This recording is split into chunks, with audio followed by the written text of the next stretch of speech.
Jesus, maravilhoso Jesus, e o mundo se fez carne e habitou entre nós, e vimos a sua glória. E a ele seja toda a glória, toda a honra, todo o louvor. Obrigado por estar comigo e por ser minha família e parceiro. Hoje dou continuidade ao ensinamento que comecei ontem sobre a primeira parte do livro de Hebreus. Então, vamos voltar e olhar para isso mais uma vez. Hebreus 1, versículo 1. Deus, que em diversas ocasiões e de várias maneiras falou no passado aos pais pelos profetas, nestes últimos dias nos falou pelo seu Filho. Quero parar aqui e apenas pedir a Deus que ilumine nossos corações com sua palavra hoje. Pai, em nome de Jesus. Sim, Senhor, mostre-nos coisas maravilhosas hoje a partir da sua palavra. Em nome poderoso de Jesus, ilumine nossos corações com sua palavra abençoada hoje, para a sua glória. E o povo de Deus disse: Amém e amém. Sim, quando comecei a ensinar, falei sobre como Deus falou. Deus que, em diversas ocasiões, capacitou o homem a falar. A palavra de Deus veio primeiro através dos profetas, e então sua palavra final veio através de Jesus, a plenitude de sua revelação. Jesus. Jesus é a última palavra de Deus. E eu amo o que li em um livro que um homem chamado Michael Kort escreveu. Dizer que Jesus é a palavra é dizer que Deus está falando conosco. Deus só precisa de uma palavra para comunicar perfeitamente a profundidade, o mistério, a paixão e a graça avassaladora de quem Ele é. Apenas uma palavra: Jesus. Por essa palavra, a luz se tornou um ser vivo. O homem se tornou um homem. A sabedoria se tornou uma pessoa. Nele a vida. Tenho vida. Tudo o que Deus é nos veio naquela única palavra final: Jesus. Aleluia. Assim, Deus, nestes últimos dias, falou conosco por meio de seu Filho. A Bíblia deixa claro, como eu disse ontem, que o cristianismo não é uma religião. O cristianismo é um relacionamento vivo com Deus Todo-Poderoso, através de seu Filho, Jesus. Se você perdeu o que ensinei ontem, por favor, volte e assista. Há muito do que disse ontem que não posso repetir hoje, porque esse ensinamento é tão profundo. Eu não quero repetir tudo o que disse, mas quero que você assista ao que foi dito ontem, se você não viu. Portanto, o verdadeiro cristianismo não é sobre Jesus. O verdadeiro cristianismo é Jesus. Nunca se esqueça disso. O verdadeiro cristianismo não é sobre o Senhor Jesus. O verdadeiro cristianismo é o Senhor Jesus. E agora voltamos a Hebreus, porque quero mostrar a vocês 7 fatos incríveis sobre o Senhor que comecei a falar ontem. Por quê? O primeiro fato sobre o Senhor deixe-me reler o versículo 2 de Hebreus 1. Nestes últimos dias, falou-nos por meio de seu Filho, a quem nomeou herdeiro de todas as coisas. E eu mostrei essa parte a vocês ontem, mas quero dizer mais sobre isso e então seguiremos a partir daí. Então, Jesus é o herdeiro de todas as coisas. Tudo que pertence a Deus Pai pertence ao Filho. E em João 17, versículo 10, o Senhor disse: tudo que é teu é meu, e o que é meu é teu, e eu sou glorificado neles, referindo-se à igreja. Assim, o Pai prometeu às nações, o mundo e os fins da terra a seu Filho. No Salmo 2, versículo 8, que lemos ontem. E o Senhor deixa muito claro. Em Mateus 28, 18, ele diz: toda a autoridade me foi dada no céu e na terra. E eu amo o que Efésios 1 diz sobre isso. E precisamos voltar e ler mais uma vez, caso alguém tenha perdido essa porção abençoada da palavra ontem. Então, em Efésios 1, começamos no versículo 9 aqui. tendo nos feito conhecer o mistério de sua vontade, segundo o seu beneplácito, que ele havia proposto em si mesmo, que na dispensação da plenitude dos tempos, ele pudesse reunir em um só todas as coisas em Cristo, tanto as que estão nos céus, quanto as que estão na terra, até nele. Isso significa que tudo que Deus tem pertence mesmo a seu Filho, aleluia. Agora vamos olhar para o segundo fato incrível sobre o Senhor em Hebreus 1, versículo 2. E lembre-se do que eu disse ontem, porque o livro de Hebreus foi escrito. Foi escrito porque os primeiros crentes judeus, é por isso que é chamado de Hebreus, foi escrito para os hebreus, para os primeiros crentes judeus, que estavam sofrendo grande perseguição na época. E eu expliquei a você ontem, e quero explicar a alguém que talvez não me ouviu, que os primeiros crentes, enquanto eram permitidos no templo e na sinagoga, estavam protegidos por uma lei romana. Assim, o Império Romano declarou que o judaísmo era uma religião aceita pelas autoridades romanas e protegida pelos romanos. Portanto, todo judeu estava protegido. Não havia perseguição contra o povo judeu naquela época, de qualquer forma, por parte de Roma. Agora, todos que foram salvos, todos que vieram a Jesus no início, tudo estava bem, até que foram afastados do judaísmo como uma seita pelas autoridades no templo, pelas autoridades judaicas. Assim, no momento em que alguém naquela época se voltava para o Senhor, eventualmente era expulso do templo, expulso da sinagoga, declarado uma seita e exposto à perseguição romana pelos romanos e pelos próprios judeus. É claro. Portanto, vemos isso no livro de Atos. E assim, o livro de Hebreus foi escrito para preparar a igreja, pois em 60 depois de Cristo, a perseguição começou a pesar sobre a igreja. Em 70 depois de Cristo, o templo foi destruído. Jerusalém foi queimada e destruída pelos romanos. Assim, o escritor queria preparar os primeiros crentes, pois muitos deles já haviam enfrentado severas perseguições que iam piorar.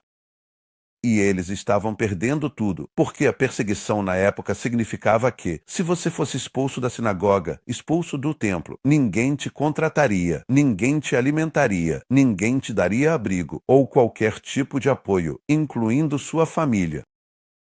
Porque seus amigos ou parentes te ajudassem, seriam perseguidos e expulsos. Então é por isso que a mensagem de Hebreus é que Jesus é melhor se você ler o livro todo. É sobre não desistir. Aqui estão os campeões da fé que não desistiram, em Hebreus 11. Não abandone sua confiança. Hebreus 12 fala sobre não se afastar da fé.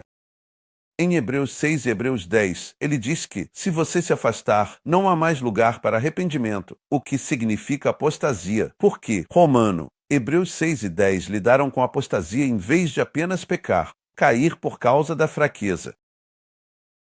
Essa foi a mensagem inteira de Hebreu. Então agora ele lhes diz por quê. Jesus é melhor. Por quê?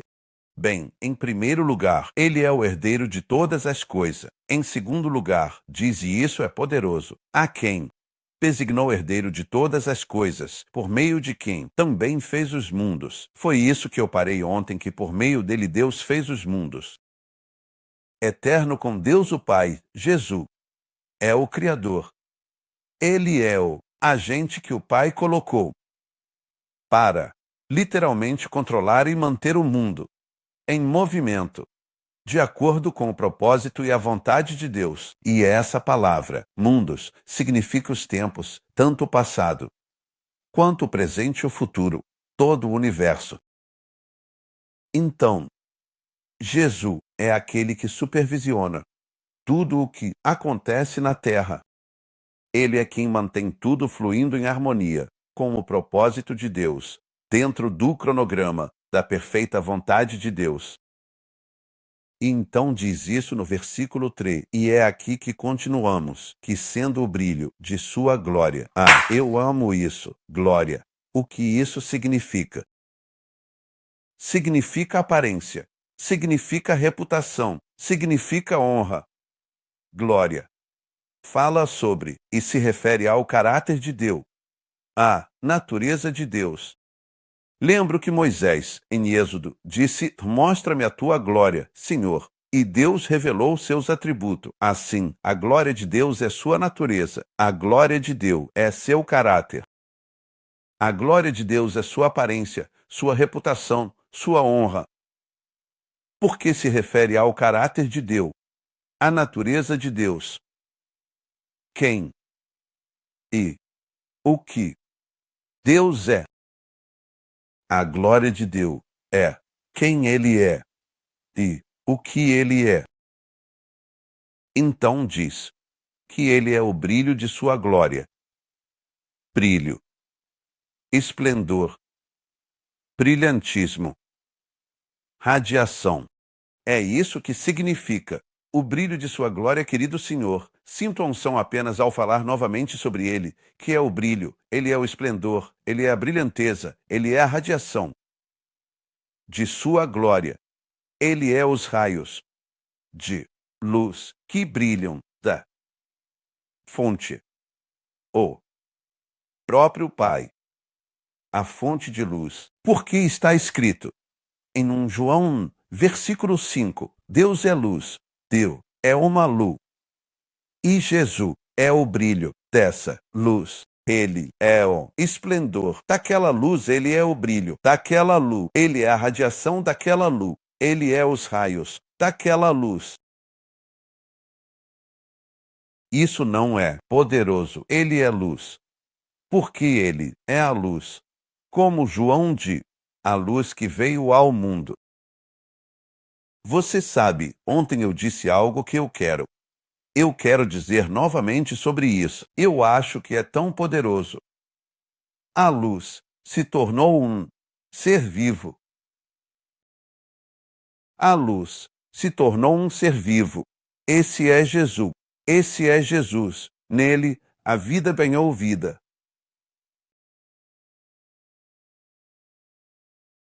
Então agora, lemos que Ele é o brilho de sua glória, o esplendor, a brilhantez, a radiação. Assim Jesus é a personalidade do Senhor. Sua personalidade brilha com um magnífico caráter de Deus Todo-Poderoso. É isso que significa que Ele brilha com o caráter glorioso e magnífico de Deus. Assim, na antiga aliança, quando você lê a palavra glória, ela significava principalmente presença. Mas, quando vemos Jesus, Deus Todo-Poderoso, está presente em seu Filho. Portanto, quando você olha para Jesus, está olhando para a plena revelação e glória do próprio Deus. A glória de Deus na carne. A glória de Deus se tornou um homem. A glória se tornou um homem. Então lemos neste versículo incrível. Vamos continuar lendo que sendo o brilho de sua glória e a imagem expressa de sua pessoa, a imagem expressa da pessoa de Deus. Isso significa a exata representação de Deus Pai. Lembre-se, quando Jesus disse: "Quando você vê o Pai, você me vê. Quando você me vê, você vê o Pai." Ele disse em João: "Quando você me vê, você vê o Pai." E o que ele realmente quis dizer é que ele é a exata representação de Deus Pai. como uma imagem em um selo ou uma imagem em uma moeda. Você sabe, em Jerusalém, você vê muitas moedas de 2000 anos atrás e vê a imagem de uma certa pessoa, seja César ou outra. Essa imagem está em uma moeda. É a imagem exata de como ele era, quem quer que fossem. Então, pense em Jesus. Ele é a imagem expressa de Deus Todo-Poderoso, assim como uma imagem em um selo ou uma moeda. A exposição a Jesus é estar exposto ao caráter, à natureza de Deus. Então, quando vemos o Senhor, estamos realmente vendo a natureza de Deus. Estamos vendo o caráter de Deus. Estamos vendo quem Deus é. Vendo o rosto de Deus. Que lindo! Então, quando você vê o Senhor, você vê o rosto de Deus Todo-Poderoso. Podemos apenas agradecer ao Senhor por isso, que Deus se revelou a nós através de seu Filho. Obrigado, Senhor, a você seja louvor, honra, glória, majestade. Kenneth Hagin costumava dizer: se você quer saber como é Deus, olhe para Jesus. Se você quer saber a vontade de Deus, olhe para Jesus, porque Jesus é a vontade de Deus em ação. Jesus é a palavra de Deus em ação. Então, quando falamos sobre a palavra, não é apenas o que o Senhor disse, é o que ele fez, é como ele viveu. É como ele respondeu, são as respostas que ele deu às perguntas que lhe foram feitas. Tudo isso vemos em Deus. Quando ele olhou para aquela mulher e disse: nem eu te condeno, vai e não peques mais, isso é Deus. Quando ele disse: eu perdoo a mulher, eu te perdoo, eu não te condeno, isso é Deus. Quando Pedro disse: Senhor, quantas vezes devemos perdoar? 7 vezes 70 vezes 7. É isso que Deus é. É quem Ele é. Fiel, amoroso, perdoador, sem fim para seu amor, sem limite para sua misericórdia, sem limite para sua compaixão, sem limite para sua fidelidade. Uma vez, minha mãe disse: a misericórdia de Deus é longa, a misericórdia de Deus é longa. Mãe, o que você quer dizer? Ela disse: não há lugar que ele não possa alcançar. Como Corrie ten Boom costumava dizer, se você está no fundo do poço, Jesus está mais profundo do que o poço. Ele vai te alcançar bem ali também. Uau! É longa sofrência. Longa sofrência significa que não há lugar onde ele não possa te alcançar. Esse é Deus Todo-Poderoso. Não veja Deus como um juiz severo. Veja-o como um Deus Pai Celestial amoroso, misericordioso, gracioso e longânimo. Mas quando você diz: Senhor, sinto muito, Ele te perdoa imediatamente. Se confessarmos nossos pecados, fiel e justo para perdoar nossos pecados e nos purificar de toda injustiça. Isto é amor. A imagem expressa da pessoa de Deus, a exata representação de Deus Pai. Ele foi e é para sempre Deus conosco.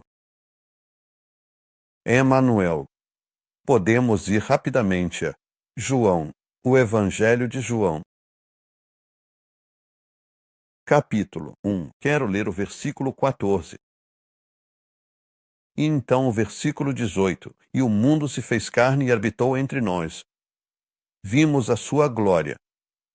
A glória como do unigênito, do Pai. Uau!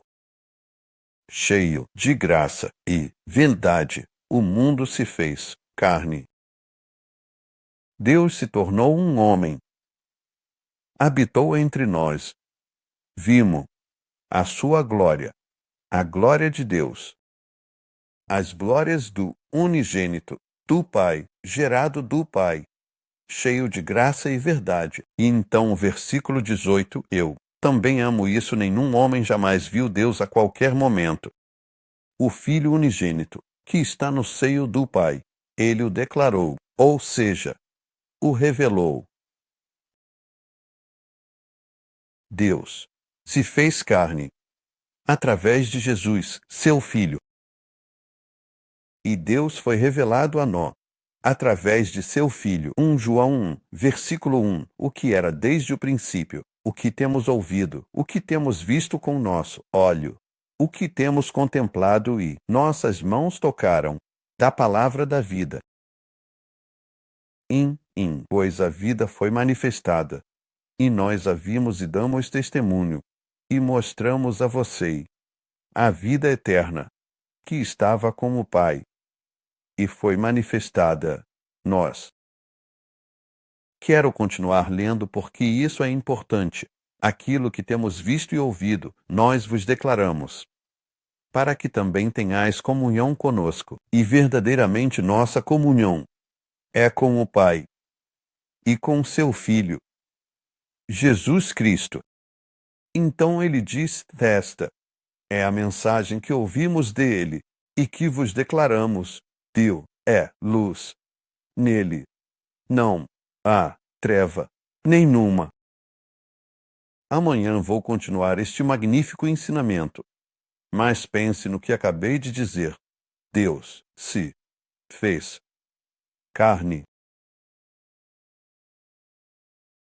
Maria não segurou Jesus, ele segurou Maria. Ele é a palavra de Deus. Quando Maria segurou seu bebê Jesus, ela não estava segurando, ele a estava segurando. Porque ele é a palavra que mantém todas as coisas unidas, sobre a qual vou ensinar amanhã. Não perca. Como todas as coisas consistem nele, ele é o poder que mantém o mundo unido. Muito mais amanhã, muito mais amanhã.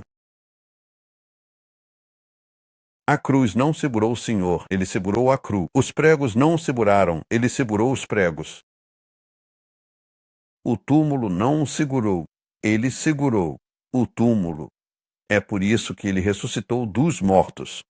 Como a morte pode manter a vida?